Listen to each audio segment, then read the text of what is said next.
నమస్కారం. ఘంటారావానికి స్వాగతం. ముందుగా ప్రధాన అంశాలు. బనకచెర్ల అజెండాపై అభ్యంతరం వ్యక్తం చేస్తూ కేంద్రానికి సర్కారు లేఖ. చర్చకు రేపు ఢిల్లీకి ఇరు రాష్ట్రాల సీఎంలను ఆహ్వానించిన జలశక్తి శాఖ. ఏసీపీ అదుపులో నీటిపారుదల శాఖ మాజీ ఎన్సీ మురళీధర్ రావు. ఆదాయానికి మించిన ఆస్తుల ఆరోపణలతో సోదాలు.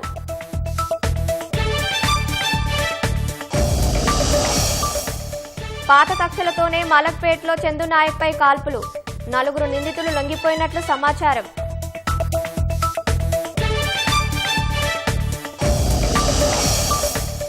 మెదక్ జిల్లాలో కాంగ్రెస్ ఎస్సీ సెల్ నాయకుడి అనుమానాస్పద మృతి.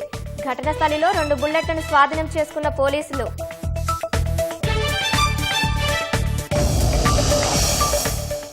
భారత్లో మస్తు విద్యుత్ కార్ల తయారీ సంస్థ తొలి షోరూం. ముంబై, బాంద్రాకుర్లాలో టెస్లా మోడల్ బైకారు లాంచ్.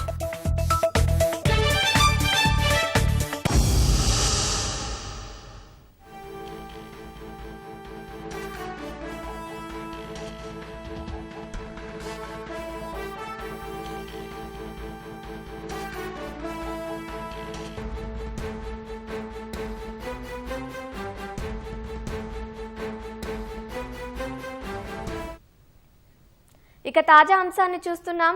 కింగ్స్టన్లో ఆస్ట్రేలియాతో 3వ టెస్టు 2వ ఇన్నింగ్స్లో వెస్టిండీస్ కేవలం 27 పరుగులకే ఆలౌట్ అయింది. దీంతో టెస్టుల్లో వెస్టిండీస్ పేరిట 2వ అత్యల్ప స్కోర్ నమోదైంది. కరేబియన్ జట్టులో 7 బ్యాటర్లు డకౌట్ కాగా వెనుకదిరిగారు. Aussies fast bowler Boland hat trick నమోదు చేశాడు. 1955లో ఇంగ్లాండ్తో జరిగిన టెస్టులో న్యూజిలాండ్ 26 పరుగులకే ఆలౌట్ అయి రికార్డులోకి ఎక్కింది.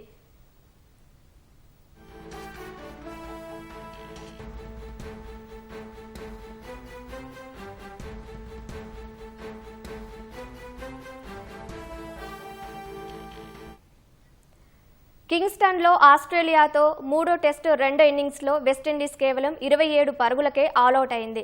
దీంతో టెస్టుల్లో వెస్టిండీస్ పేరిట 2వ అత్యల్ప స్కోర్ నమోదైంది. కరేబియన్ జట్టులో 7 బ్యాటర్లు డకౌట్గా వెనుదిరిగారు. Aussies fast bowler Boland hat trick నమోదు చేశాడు. 1955లో ఇంగ్లాండ్తో జరిగిన టెస్టులో న్యూజిలాండ్ 26 పరుగులకే ఆల్అవుట్ అయి రికార్డులోకి ఎక్కింది.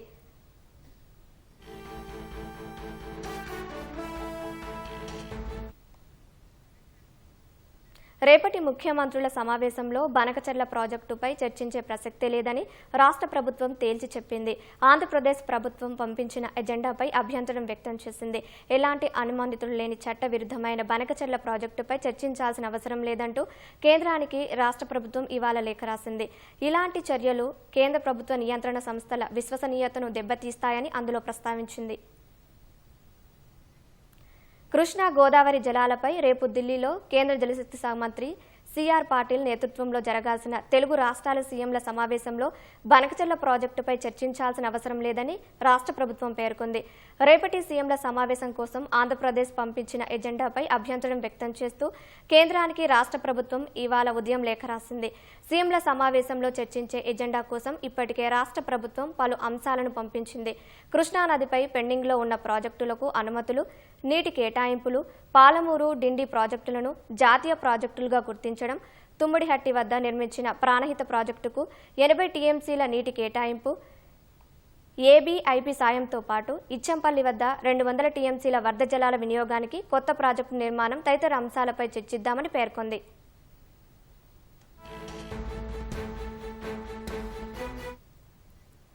ఆంధ్రప్రదేశ్ ప్రభుత్వం మాత్రం బనకచెర్లపై చర్చించాలని సింగిల్ ఎజెండా ఇచ్చింది. ఏపీ ఇచ్చిన బనకచెర్ల ఎజెండాపై అభ్యంతరం వ్యక్తం చేస్తూ ఈ రోజు ఉదయాన్నే కేంద్రానికి తెలంగాణ ప్రభుత్వం మరో లేఖ రాసింది. రేపటి సమావేశంలో బనకచెర్లపై చర్చించాల్సిన అవసరం లేదని రాష్ట్ర ప్రభుత్వం లేఖలో తేల్చి చెప్పింది. బనకచెర్ల ప్రాజెక్టుపై జీఆర్ఎంబీ, సిడబ్ల్యూసీ, ఈఏసీ అభ్యంతరాలు తెలిపాయని పేర్కొంది. ఇప్పటి వరకు ఆ ప్రాజెక్టుకు ఎలాంటి అనుమతులు లేవని లేఖలో వివరించింది. పలు చట్టాలను, ట్రైబ్యునల్ తీర్పులకు విరుద్ధంగా ప్రతిపాదిస్తున్న గోదావరి బనకచెర్ల లింక్ ప్రాజెక్టుపై చర్చించడం అనుచితమని పేర్కొంది. ఇలాంటి చర్యలు కేంద్ర ప్రభుత్వం నియంత్రణ సంస్థల విశ్వసనీయతను దెబ్బతీస్తాయని రాష్ట్ర ప్రభుత్వం లేఖలో ప్రస్తావించింది.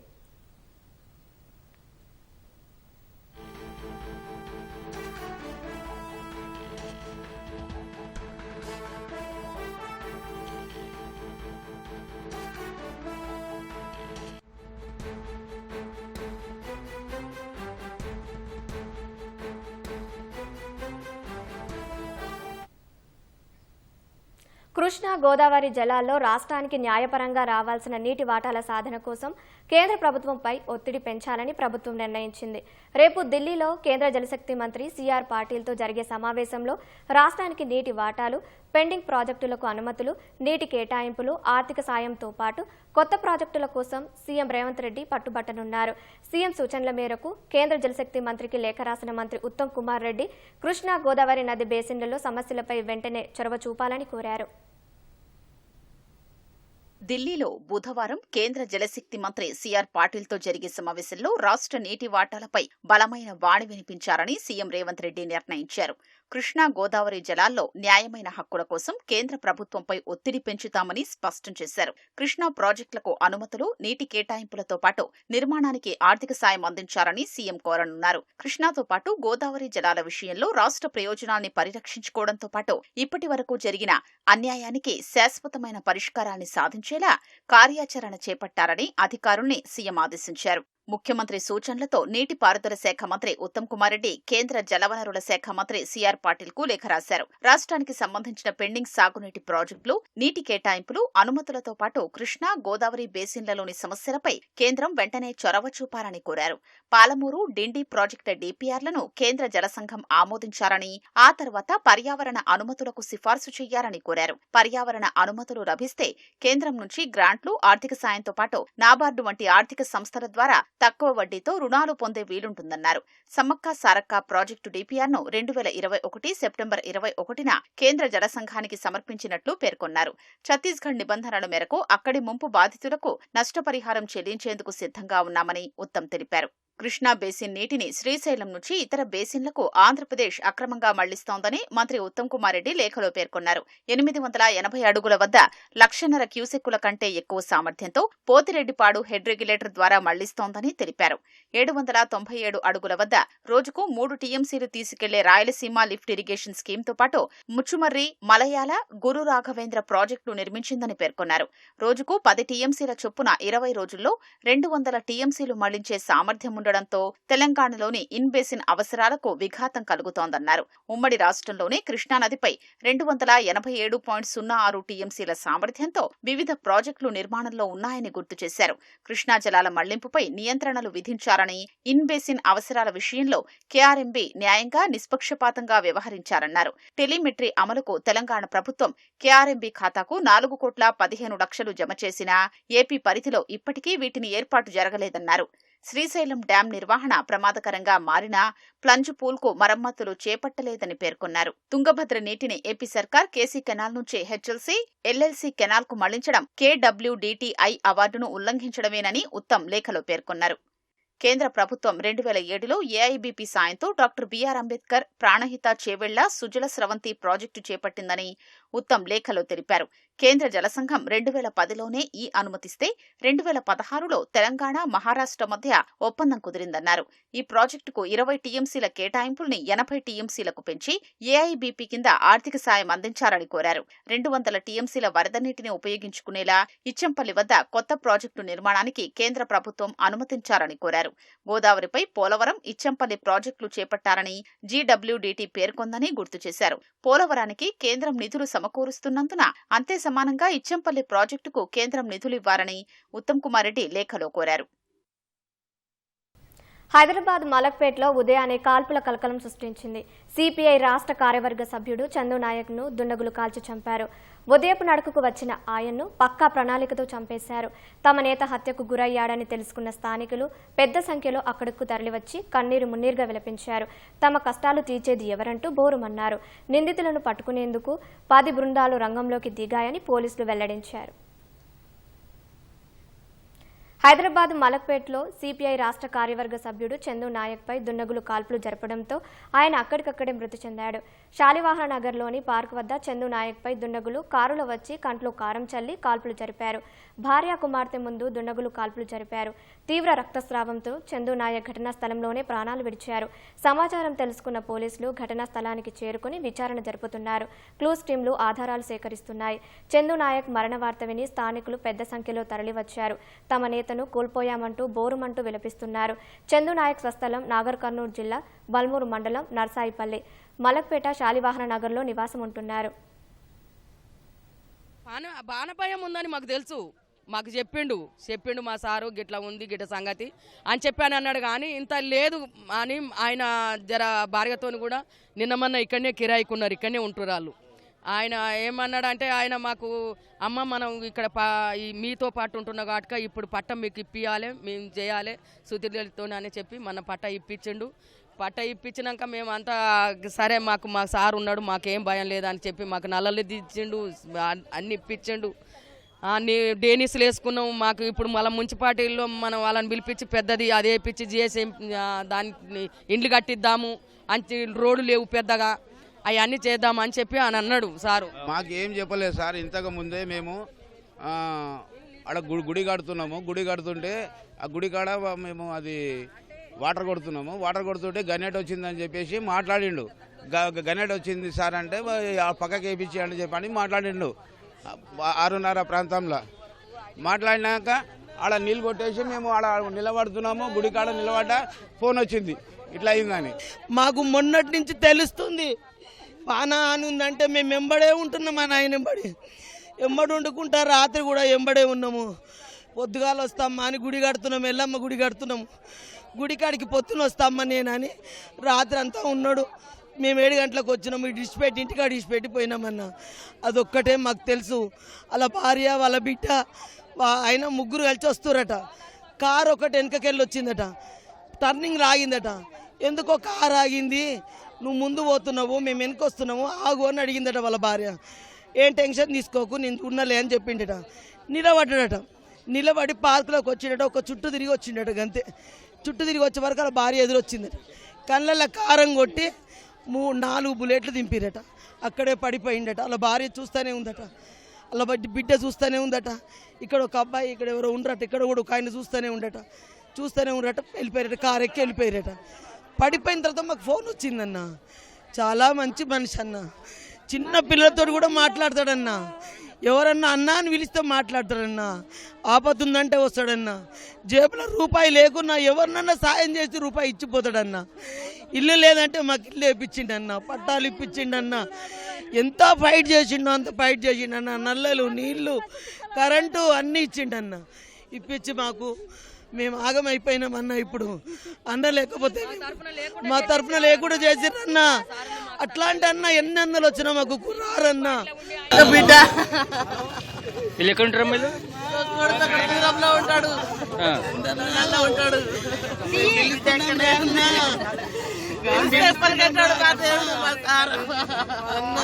ఇంటింటికి పరిష్కారం చేసేటోడు, మనిషి మనిషికి సమాధానం ఇచ్చేటోడు. అయ్యా మాకెవరు కావాలి? ఇప్పుడు మాకెవరు కావాలయ్యా?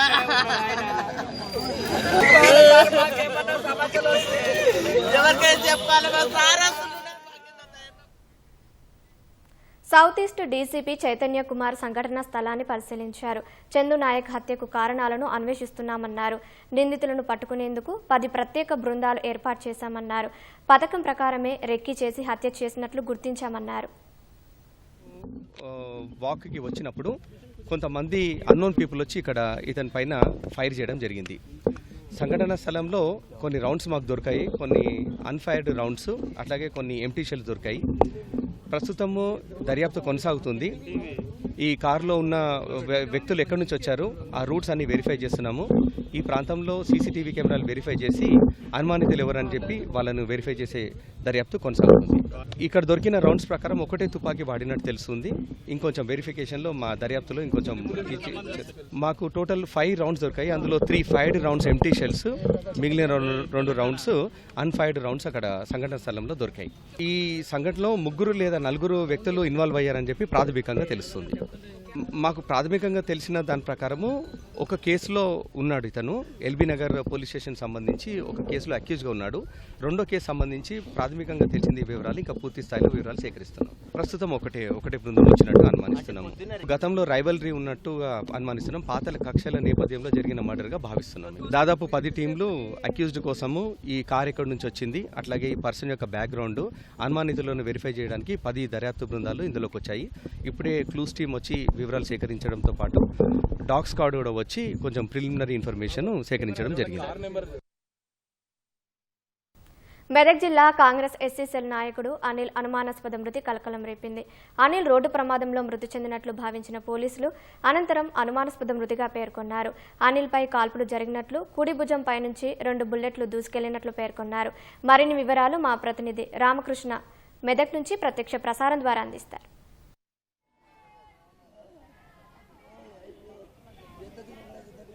కావ్య, మెదక్ జిల్లా కొల్చారం పరిధిలో జరిగినటువంటి నిన్న రాత్రి 9 గంటల సమయంలో జరిగినటువంటి ఈ కాల్పులు మాత్రం మెదక్ జిల్లాలో తీవ్ర కలకలం రేపిందని చెప్పుకోవచ్చు. ఈ ఘటనలో మెదక్ కాంగ్రెస్ ఎస్సీ సెల్ కార్యదర్శి అయినటువంటి అనిల్ అయితే మృతి చెందాడు. అయితే మొత్తంగా హైదరాబాద్ నుంచి ఆయన ఈ కొల్చారం పరిధిలో ఉన్నటువంటి తన నివాసానికి వస్తున్న క్రమంలోనే ఈ కొల్చారం పరిధిలో నుంచి అతనిని కారుల ద్వారా వెంబడించి అతను ప్రతి నిమిషం కూడా ఏం చేస్తున్నాడు ఏందనేది పక్కగా రెక్కీ చేసి అయితే మాత్రం ఈ ఘటనకి పాల్పడినట్టు కూడా తెలుస్తూ ఉంది. మొత్తంగా ఈ ఘటనకు సంబంధించినటువంటి వివరాలు కుటుంబ సభ్యులను అడిగి తెలుసుకున్నట్లయితే మనకు తెలిసిన సమాచారం ప్రకారం అనిల్ రియల్ ఎస్టేట్ చేసేవాడిని, భూములు కొనుగోలు కానీ విక్రయాలు క్రయ విక్రయాలు చేస్తూ ఉండేవాడని, ఈ క్రమంలోనే కొంత వివాదాల్లో ఆయన చుట్టుముట్టాయని కూడా వాళ్ళు చెప్తున్న పరిస్థితి అనేది కనపడుతూ ఉంది. అయితే మాత్రం ప్రస్తుతం అయితే మాత్రం నేను మెదక్ జిల్లా మార్చరీ ఏదైతే ఉందో అక్కడ ఉన్నాను. అయితే ఇంతకుముందు కూడా ఈ ఎస్సీ సెల్ నాయకులు కావచ్చు, అలాగే కాంగ్రెస్ కార్యకర్తలు నాయకులు కావచ్చు ఇక్కడికి మార్చిడి దగ్గరికి అయితే భారీ ఎత్తున చేరుకున్నారు. కొంత ఆందోళనకు అయితే దిగారు. ఎవరైతే ఈ ఘటనకు పాల్పడ్డారో వారిని కఠినంగా శిక్షించాలని కూడా వాళ్ళు డిమాండ్ చేసిన పరిస్థితి కనపడుతుంది. అయితే మెదక్ ఎస్పీ ఈ పరిసర ప్రాంతాలని పరిశీలించారు. మెదక్ ఎస్పీ శ్రీనివాస్ అయితే మాత్రం ఈ ఘటనకు సంబంధించి ఇప్పటికే కేసు నమోదు చేసుకుంది పూర్తి స్థాయిలో. అలాగే ఘటనా స్థలంలో ఉన్నటువంటి 4 షెల్స్ ఏదైతే ఈ బుల్లెట్ షెల్స్ ఉన్నాయో వాటిని నిష్కరించుకున్నారు. అదేవిధంగా కారు దగ్గర కూడా కారు ఒకసారిగా నడుపుతున్న క్రమంలోనే ఈ బుల్లెట్లు భుజానికి సంబంధించి 2 బుల్లెట్లు దూసుకుపోయినట్లు, అలాగే వీపు వెనుక భాగంలో ఒక బుల్లెట్ తగిలినట్టు కూడా ఇంతకుముందు మార్చరీ దగ్గర ఈ శవ పరీక్షలు నిర్మించిన క్రమంలోనే వైద్యులైతే చెప్పిన పరిస్థితి అయితే కనపడుతుంది. మొత్తం 4 బుల్లెట్లు శరీరంలోకి దూచిపోవడంతోనే అనిల్ మృతి చెందినట్లు కూడా వైద్యులు ప్రకటించిన పరిస్థితి అయితే కనపడుతూ ఉంది. అయితే మాత్రం ఇక్కడ మాత్రం కుటుంబ సభ్యులు కావచ్చు, అలాగే తల్లిదండ్రులు కావచ్చు కన్నీరు మిన్నీరులా తలపిస్తున్నటువంటి వారి రోదనలు మాత్రం మిన్నంటాయని చెప్పుకోవచ్చు. అనిల్ ఇంకా పూర్తిగా పెళ్లి కూడా కాలేదు. పెళ్లి సమయంలోనే ఇప్పుడిప్పుడే ఆర్థికంగా ఎదుగుతున్నాడు, కోలుకుంటున్నాడు అనే సందర్భంలోనే ఇలా హత్య చేయటం అనేది చాలా దారుణమైన పరిస్థితి అని చెప్పి కూడా కుటుంబ సభ్యులైతే కన్నీరు మున్నీరుగా తెలిపిస్తున్న పరిస్థితి మొత్తం కూడా ఈ పరిసర ప్రాంతంలో తీవ్ర విషాద ఛాయలు అలుముకున్నాయని చెప్పుకోవచ్చు. అలాగే అటు పార్టీలో కూడా కీలకంగా కాంగ్రెస్ పార్టీలో ఎస్సీ సెల్కి సంబంధించినటువంటి జిల్లా కార్యదర్శిగాను, అలాగే కుల్చారం మండలానికి సంబంధించి అధ్యక్షుడిగాను వ్యవహరిస్తున్నాడు, కీలకంగా వ్యవహరిస్తున్నాడు. ఆయన ఎదుగుదలని తట్టుకోలేక ఇలాంటి ఘటనలకు పాల్పడుతున్నారని కుటుంబ సభ్యులు ఆరోపిస్తున్నారు. మరోపక్క మాత్రం ఏదైతే ఈ భూ వివాదం ఉందో ఆ భూ వివాదానికి సంబంధించినటువంటి కొంత ఈ మొత్తం కూడా ఈ ఘటనకి కొంత దారితీసిందని చెప్తా ఉన్నారు. అదేవిధంగా ఏపీ కడప జిల్లాలో ఓ ఎమ్మెల్యేకి సంబంధించి కొంత వివాదం ఉందని చెప్పి కూడా కుటుంబ సభ్యులు ఆరోపణ అయితే వ్యక్తం చేస్తూ ఉన్నారు. ఇప్పుడు ప్రస్తుతం అయితే అనిల్ నడుపుతున్న కారు కావచ్చు, అలాగే 80 లక్షల రూపాయల నగదు కూడా అక్కడ ఎమ్మెల్యే దగ్గర నుంచి తీసుకున్నారు. ఈ రియల్ ఎస్టేట్ ఏదైతే ఉందో దీనికి సంబంధించినటువంటి లావాదేవీలు కావచ్చు, అలాగే పరిసర ప్రాంతం ఈయన హైదరాబాద్లో కొన్ని భూములు కూడా కొనుగోలు చేసినట్లు కూడా కుటుంబ సభ్యులు చెబుతున్నారు. వీటన్నిటికి సంబంధించి ఎవరు చంపారనేది ఇంకా పూర్తి స్థాయిలో నివేదిక రూపంలో కావచ్చు, అలాగే ప్రెస్ మీట్ పెట్టి కూడా ఎస్పీ శ్రీనివాస్ అయితే వెల్లడిస్తున్నారు. కుటుంబ సభ్యులు మాత్రం వివిధ రకాలైన అనుమానాలు అయితే వ్యక్తం చేస్తూ ఉన్నారు. ఈ బాధిత మొత్తంగా ఎవరైతే ఉన్నారో హత్యకి సంబంధించినటువంటి వాళ్ళని కఠినంగా శిక్షించాలి, వారిని ఉపేక్షించేది లేకుండా తమ బిడ్డ ఎదుగుతున్న క్రమంలోనే ఇంత దారుణానికి ఒడిగట్టడం అనేది వాళ్ళ కుటుంబంలో తీవ్ర విషాద ఛాయలు అలుముతున్నాయని చెప్పి వాళ్ళైతే తీవ్ర ఆవేదన వ్యక్తం చేస్తున్న పరిస్థితి అయితే అందరినీ కలిసివేస్తూ ఉన్నాయి. ప్రస్తుతం అయితే మాత్రం శవ పరీక్షలు చేస్తున్న క్రమంలోనే మళ్ళీ క్లూస్ టీమ్స్ పూర్తి స్థాయిలో ఆధారాల కోసం క్లూస్ టీమ్స్ కూడా ఈ బాడీని తీసుకుని మరో చోటుకు వెళ్ళారు. మళ్ళీ తీసుకొచ్చి ఇప్పుడు శవ పరీక్షలు జరుగుతూ ఉన్నాయి. అయితే అనిల్ ఎవరైతే ఉన్నారో అతన్ని ఎడమ చేతిలో మాత్రం ఒక ఫోన్ నెంబర్ రాసుకున్నారు. కుటుంబ సభ్యులు చెబుతున్న అంచనా ప్రకారం అది ఖచ్చితంగా నిందితులదే ఆ ఫోన్ నెంబర్ అని చెప్పి వాళ్ళైతే ఆరోపణ వ్యక్తం చేస్తున్న పరిస్థితి అయితే ఉంది. అనిల్ మాత్రం అక్కడ జీవోత్సవంలో పడి ఉండటం, తొలిత ఈ ప్రమాదం మాత్రం రాత్రి సమయం కాబట్టి రోడ్డు పక్కనే కారు ఉన్న నేపథ్యంలోనే రోడ్డు యాక్సిడెంట్గా అయితే భావించారు. రోడ్డు యాక్సిడెంట్ జరిగిందన్న క్రమంలో హుటాహుటిన ప్రభుత్వ ఆసుపత్రికి తరలించారు. అక్కడ చికిత్స చేస్తున్న క్రమంలోనే అప్పటికే మృతి చెందినట్లు కూడా వైద్యులు గుర్తించి మొత్తం బాడీ చెక్ చేయగా భుజం వైపు 2 బుల్లెట్లు, అలాగే బ్యాక్ సైడ్ మరో 2 బుల్లెట్లు ఉండటం, అంటే దీన్ని హత్యగా వాళ్ళైతే ప్రాథమికంగా అంచనా వేశారు. పోలీసులు సమాచారం ఇచ్చారు. అయితే మాత్రం పోలీసులు అయితే అక్కడ బాడీని పరిశీలించారు. అలాగే ఘటనా స్థలానికి వెళ్ళారు. అక్కడ బుల్లెట్లు సంబంధించినటువంటి షెల్స్ ఏవైతే ఉన్నాయో వాటి లభించడంతో దానిని ప్రతిష్టాత్మకంగా తీసుకుని కేసును ఛేదించాలని చెప్పి కూడా బృందాలుగా విడిపోయి ఆ కారు సంబంధించినట్టు క్లూస్ టీమ్స్ కావచ్చు, అలాగే దానికి సంబంధించిన ఈ బుల్లెట్ ఏవైతే షెల్స్ కావచ్చు దానిపైన నెంబర్లు కూడా ఉంటే వాటిని కూడా తీసుకుని పూర్తి స్థాయిలో దర్యాప్తు అయితే కొనసాగుతూ ఉంది. అయితే ఎస్పీ మాత్రం పూర్తి వివరాలు ఇదైతే పూర్తి దర్యాప్తు అయినా మాత్రమే వెల్లడిస్తామని చెప్తా ఉన్నారు. ప్రస్తుతం అయితే ఇక్కడ ఉన్న తాజా పరిస్థితి ఇది. కెమెరామెన్ మొహమ్మద్తో రామకృష్ణ, ఈటీవీ న్యూస్, మెదక్ జిల్లా ప్రభుత్వ ఆసుపత్రి నుంచి. ధన్యవాదాలు రామకృష్ణ.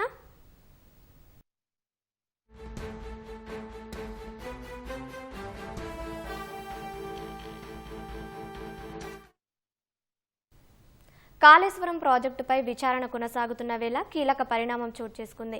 నీటిపారుదల శాఖ విశ్రాంత ఈఎన్సీ మురళీధర్ రావును ఏసీబీ అధికారులు బంజారాహిల్స్లోని ఆయన నివాసంలో అదుపులోకి తీసుకున్నారు. ఉదయం 5 గంటల నుంచి హైదరాబాద్, కరీంనగర్, జహీరాబాద్ కలిపి మొత్తం 10 చోట్ల మురళీధర్ రావు కుటుంబ సభ్యులు, బంధువుల ఇళ్లలో ఏసీబీ సోదాలు జరుపుతున్నారు. మురళీధర్ రావు భారీగా అక్రమాస్తులు కూడబెట్టినట్లు గుర్తించడంతో అదుపులోకి తీసుకున్నారు. ఈఎన్సీ జనరల్గా మురళీధర్ రావు కీలకంగా వ్యవహరించారు. ఉమ్మడి రాష్ట్రంలోనే పదవి విరమణ పొందిన మురళీధర్ రావు 13 ఏళ్ల పాటు రాష్ట్ర ప్రభుత్వం పదవీ కాలం పొడిగిస్తూ వచ్చింది.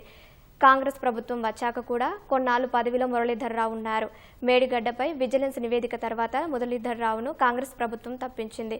అటు నీటిపారుదల శాఖలోని అధికారులపై ఏసీబీ దృష్టి సారించింది. ఇప్పటికే కాళేశ్వరం కమిషన్ మాజీ ఎండీ హరిరామ్ను అరెస్టు చేసింది. ఈఈ నూనె శ్రీధర్ను అరెస్టు చేసింది. ఈ నేపథ్యంలోనే మాజీ ఈఎన్సీ మురళీధర్ రావును ఏసీబీ అధికారులు అదుపులోకి తీసుకోవడం ప్రాధాన్యం సంతరించుకుంది.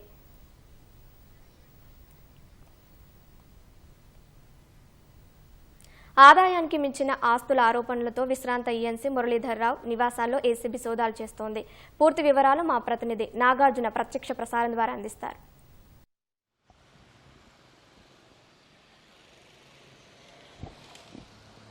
ఆదాయానికి మించిన ఆస్తుల ఆరోపణలపై మాజీ ఈఎన్సీ మురళీధరరావు ఇళ్లలో సోదాలు ఇంకా కొనసాగుతూనే ఉన్నాయి. ఉదయం 5 గంటల నుంచి సోదాలు కొనసాగుతూనే ఉన్నాయి.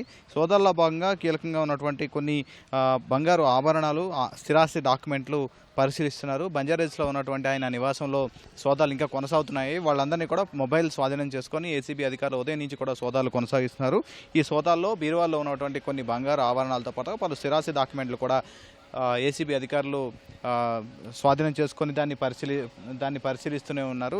సో ఇప్పుడు మొత్తం 10 చోట్ల ఈ సోదాలు ఇంకా కొనసాగుతూనే ఉన్నాయి. దీనికి సంబంధించినటువంటి వివరాలు పూర్తి స్థాయిలో ఇంకా రావాల్సి ఉంది. సాయంత్రం వరకు ఈ సోదాలు ముగిసిన తర్వాత దీని మీద కీలకంగా ఒక ప్రెస్ నోట్ విడుదల చేయనున్నారు ఏసీబీ అధికారులు. సిఐ యూనిట్లో ఉన్నటువంటి అధికారులు ప్రత్యేకంగా ఈ బృందాల్లో ఈ సోదాల్లో పాల్గొన్నట్టుగా తెలుస్తోంది.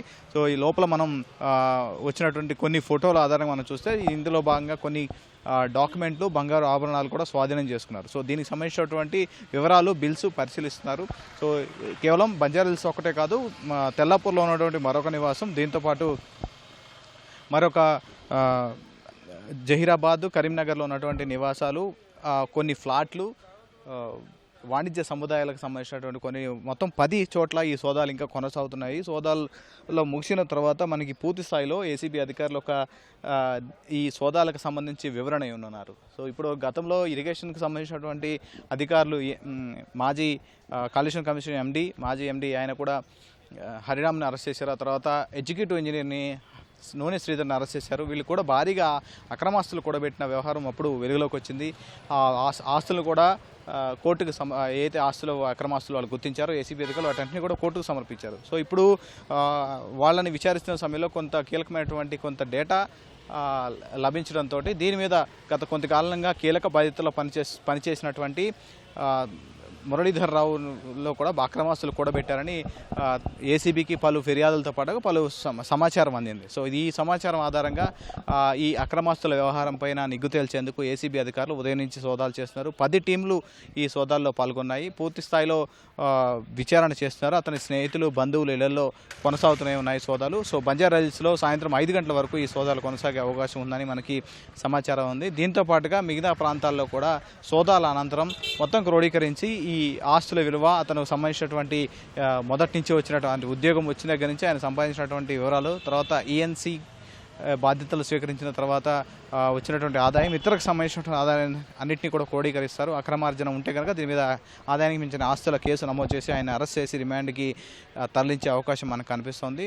సో ఈ సోదాల్లో ఇప్పటివరకు కూడా చేసినటువంటి 10 ప్రాంతాల్లో చేసిన సోదాల్లో పలు స్థిరాస్తి డాక్యుమెంట్లు ఎక్కువగా వీళ్ళు పోలీసులు ఏసీబీ అధికారులు స్వాధీనం చేసుకున్నారు. సో వాటన్నింటిని పరిశీలిస్తున్నారు. పరిశీలించిన తర్వాత అక్రమార్జన కనుక ఉంటే దీని మీద కేసు నమోదు చేసి ఆయన అరెస్ట్ చేయనున్నారు. ఇది ఈ సోదాలకు సంబంధించినటువంటి సమాచారం. ఓటు